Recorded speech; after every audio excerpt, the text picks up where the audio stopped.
Here's my 2024 GMC Sierra Denali Ultimate. It's got the Vader chrome, and some regular chrome. I'm doing a pretty much murdered out on this one. So I just changed out the GMC emblems. Let me show you how to do that. Okay, so I'm trying to get my emblems off here, change them to all black ones. As you can see, they're chrome. The all black looks like this, without the chrome around the edges. There's no easy way to get behind there. I tried to take the grill off. I tried to take this top piece off by taking some of these bolts out, and it just snaps back just a little bit.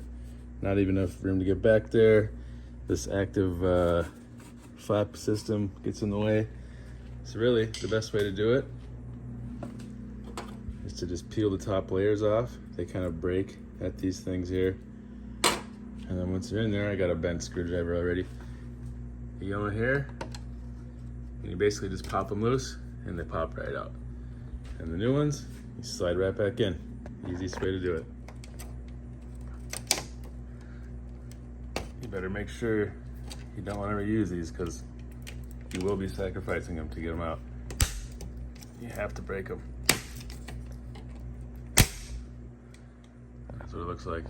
You stick a screwdriver right in there, pop it loose. So this is the old one. Here's what the back side of the emblems look like. You can see there's these tabs here. You use your flathead screwdriver to either push them up or push them down, and they'll pop right out. So unless you want to take the whole front end apart, that's the easiest way to do it. Thanks for watching.